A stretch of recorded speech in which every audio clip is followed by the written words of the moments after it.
Minister Jaishankar, India has more of a multiple choice mindset. Would that be right?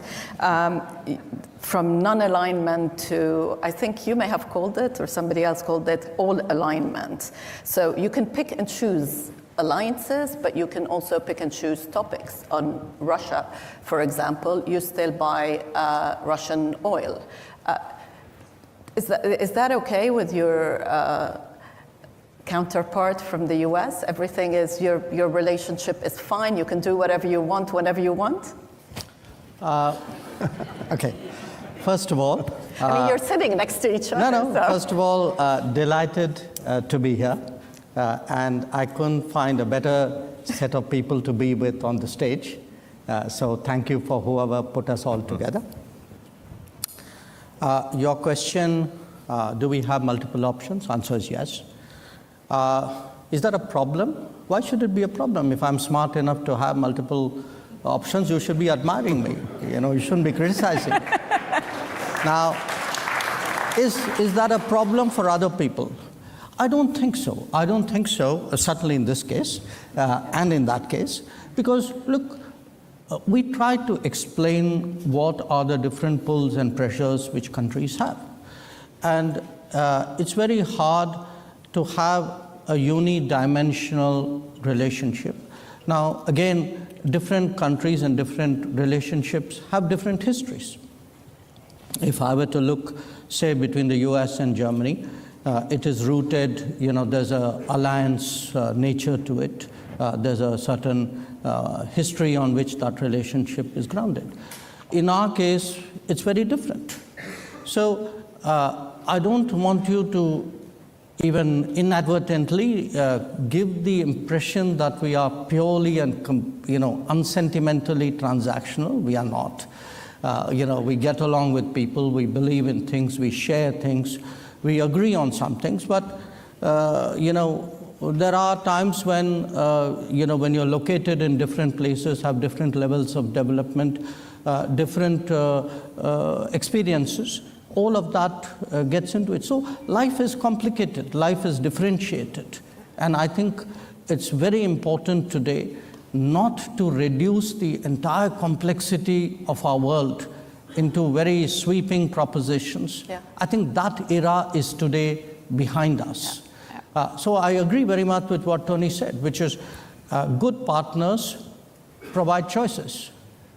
Smart partners take some of those choices.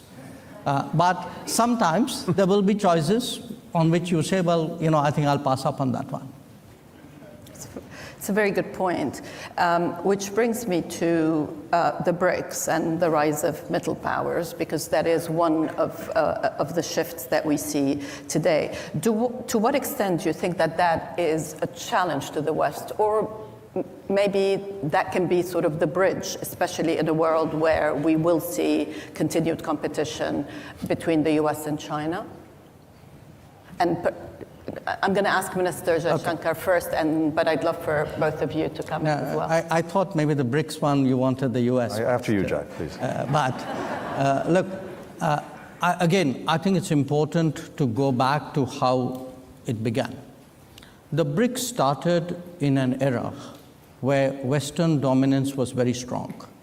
The premier gathering of the world was the G7.